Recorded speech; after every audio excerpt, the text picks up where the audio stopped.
Hello les amis, je suis ravie de vous retrouver pour une nouvelle vidéo.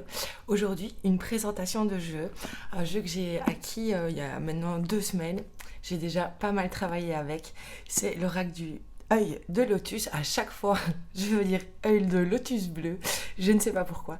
Mais c'est l'oracle œil de lotus de Colette et Gérard Lougard. Donc je te présente ça tout de suite et c'est après ça.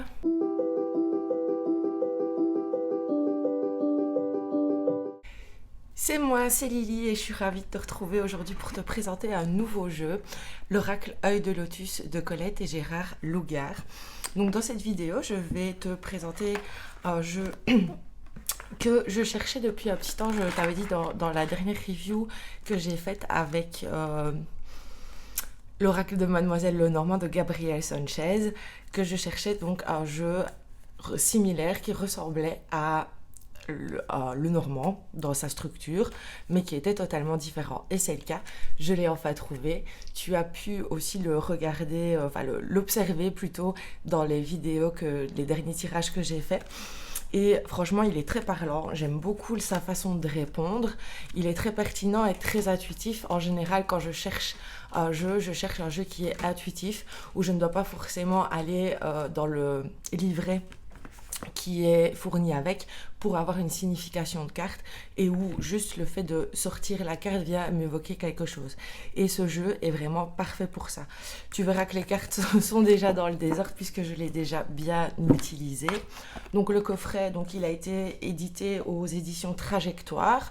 C'est des coffrets assez simples et en plus moi ce que j'aime bien c'est qu'ils font un petit peu collection puisque tous les oracles parus dans voilà, tous ces oracles parus chez cet éditeur ont ce format de coffret et cette mise en page qui est bien sûr après agrémentée des images de l'oracle et de leur auteur. Donc je vais tout de suite te montrer le petit livret qui est pas mal fait du tout. Ce que j'ai beaucoup apprécié, c'est que il n'y a pas déjà énormément, c'est vraiment très orienté sur la symbolique. On a aussi une partie orientée sur la numérologie et on passe déjà tout de suite aux cartes. Donc ça, je trouve ça bien parce qu'il n'y a pas tout un cérémonial à lire avant. Le livre est aussi intuitif que ne l'est le jeu pour moi. Vous avez aussi des associations de cartes qui sont prévues pour chaque carte. Vous en avez 4 à chaque fois. Vous avez aussi écrit pour le plan sentimental, santé, professionnel et divers. Et comme je te le disais, il y a une partie vraiment axée sur la numérologie. Je te mettrai un petit bonus à la fin pour te montrer comment moi j'utilise le jeu et comment j'associe la numérologie à ce jeu. Donc si ça t'intéresse, reste bien jusqu'à la fin, une fois que j'aurai montré les cartes. Donc on va tout de suite passer au visionnage des cartes. Je regarde si je suis bien cadrée et si tu vois bien ce que je te montre. Donc je pense qu'il y a 55 cartes. Et je trouve que les illustrations, déjà moi j'aime bien tout ce qui est illustration un peu pâte comme ça, à la main, aquarelle, même peinture à l'huile, mais j'aime beaucoup tout ce qui est peint. Donc je trouve ça, par exemple, tu verras rarement chez moi des jeux où on voit des personnages réels, où on voit, ça c'est quelque chose qui me dérange vraiment dans les jeux, c'est quand on y trouve des vrais personnages, des vrais visages. Il y a plein de jeux, au moins ça fait un tri dans ma wishlist parce que franchement ma wishlist elle déborde, elle ne fait que de s'allonger. Pourtant je prends régulièrement des jeux mais pas autant que ce que je ne le souhaiterais.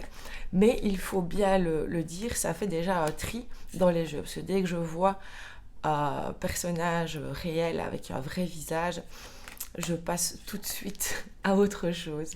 N'hésite pas toi à me mettre en commentaire s'il y a quelque chose qui te dérange particulièrement dans les jeux ou quelque chose qui t'attire plus particulièrement dans le choix de tes jeux. On a aussi les cartes marqueur temps, on a les cartes des saisons qui peuvent vraiment venir indiquer le marqueur temps et te donner des indications dans des tirages prédictifs de divination, mais tu peux aussi interpréter les saisons suivant leur énergie et elles viendront donc apporter une énergie. C'est l'énergie qui sera prise en compte dans le tirage et pas le marqueur temps de la saison. Ils ont aussi sorti 2 autres oracles. Il y en a, le suivant est sur ma liste pour ma prochaine commande de jeu. C'est le grand oracle de l'amour qui est aussi fait par ce couple et que je trouve aussi très intuitif, très parlant. Et tu verras très certainement bientôt la review de celui-là. Et il y a un autre aussi, je pense que c'est l'oracle bleu, je ne suis plus très sûre, mais ils en ont sorti 3 et qui sont complémentaires les uns aux autres. Je trouve ça super bien. Je ne t'ai pas montré le dos. Voilà le dos de l'oracle. Les cartes sont assez fines, mais ça ne me dérange pas parce qu'on sent que malgré qu'elles sont fines, c'est de la bonne qualité. Elles sont plus dans le style carte à jouer, comme les jeux de cartes traditionnels. Et elles glissent très très bien. Elles sont très faciles au battage. Si vous battez genre poker, ça convient totalement aussi pour faire ça. Elles glissent très très bien et je pense que malgré leur fine épaisseur, elles vieilliront bien. Il y a des cartes plus épaisses qui, après quelques battages, commencent déjà à s'effriter. Avec celle-ci, je pense que ça ne sera pas le cas. Je te dirai quoi d'ici quelques mois quand elles auront été bien bien battues, même si elles ont déjà été bien bien battues, parce que j'ai déjà fait pas mal de tirages avec. Et vraiment, je peux te le dire, elles parlent vraiment, elles sont très parlantes. Je trouve que les réponses du jeu sont pointues et répondent vraiment à la question que tu poses, sans détour. Mais toujours en apportant une solution, je trouve. Pour moi, il est vraiment très, très intuitif, je te le disais tout à l'heure. Les illustrations, moi, personnellement, me parlent beaucoup.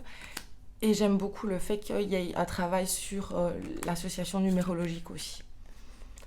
Parce que j'aime beaucoup travailler dessus. D'ailleurs, si tu regardes mes tirages, tu vois souvent que je fais un rapport aux chiffres. Et je m'intéresse de plus en plus à la numérologie. Donc, ce jeu est vraiment bien orienté là-dessus. Et ça, je trouve ça chouette. Je me réjouis de voir si dans les autres, mais je pense que dans leurs autres oracles, c'est aussi le cas. D'ailleurs, dans cette édition-là, vous avez aussi l'oracle G, qui est aussi sur ma liste. C'est pas un de mes préférés. Ah oui, il y a la carte blanche, c'est la dernière carte du jeu, c'est la carte 55. Et si vous tombez sur cette carte dans votre tirage, c'est vraiment que les choses vont bien aller. C'est un petit peu comme une page blanche, mais c'est aussi un signe d'espoir. Ça réunit les couleurs de l'arc-en-ciel qui arrivent au blanc et ça permet vraiment d'avoir la signification dans le tirage que les choses vont se mettre en place et que tout va bien se passer. Ça me fait penser un petit peu à la carte de la tour dans le tarot. Donc voilà, 55 cartes. La dernière carte ici, on finit avec la carte de l'envoûtement. Donc je vais te montrer maintenant comment j'utilise le jeu. Par exemple, quand je fais une guidance sur mes réseaux sociaux, d'ailleurs n'hésite pas à m'ajouter Lily R.6 sur Instagram, sur Facebook, je te mettrai tout ça en barre d'infos en description. Mais j'utilise cette méthode de tirage quand je fais certaines guidances où je cherche, parce que mais moi c'est toujours des guidances, c'est rarement de la prédiction parce que je trouve que ça laisse des attentes. Donc du coup je suis plus sur des tirages qui apportent une guidance, pardon. Mais je vais te montrer vite fait comment je fais. Donc je tire une carte à gauche, une carte à droite, une carte au-dessus et une carte en dessous, un tirage en croix.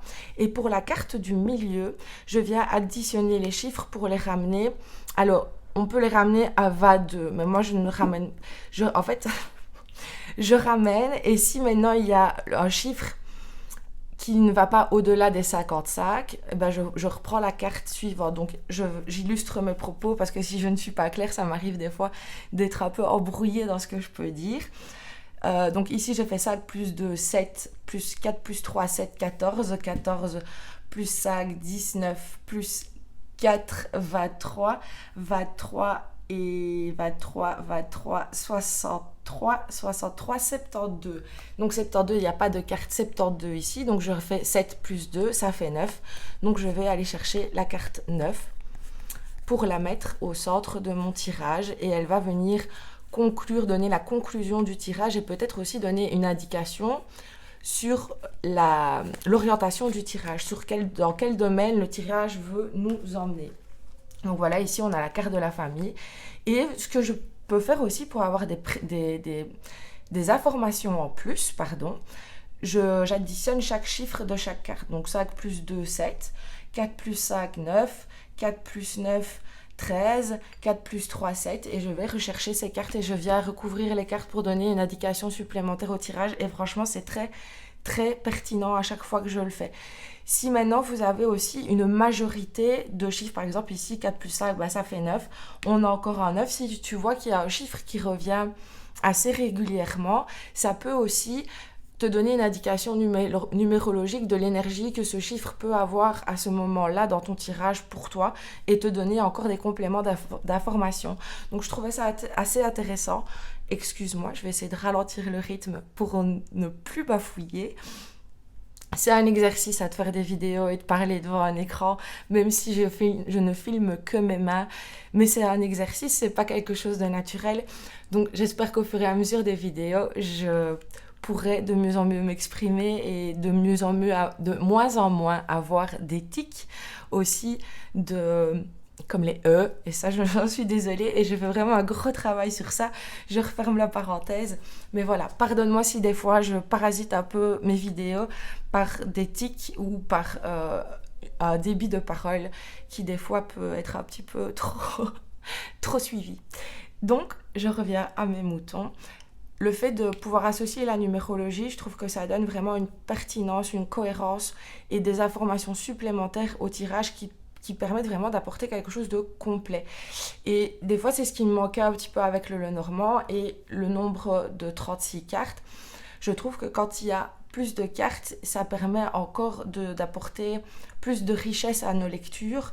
Et ici, en plus, avec ce type de jeu qui a une structure pour moi semblable à Lenormand, en vraiment juste avec un mot et une image, ça peut vraiment te donner une lecture intuitive et avec les cartes aux alentours, te donner vraiment des cohérences, des pertinences, t'aider à regrouper, à faire des croisements et à vraiment avoir un tirage qui peut être très très précis dans sa retranscription. Donc voilà, j'espère que ça t'a plu. N'hésite pas à me dire ce que tu as pensé de cette petite méthode où on y inclut la numérologie. N'hésite pas à me dire aussi, toi, de quelle façon tu fais tes tirages. Et aussi, voilà, tout ce qui te ferait plaisir pour de prochaines vidéos.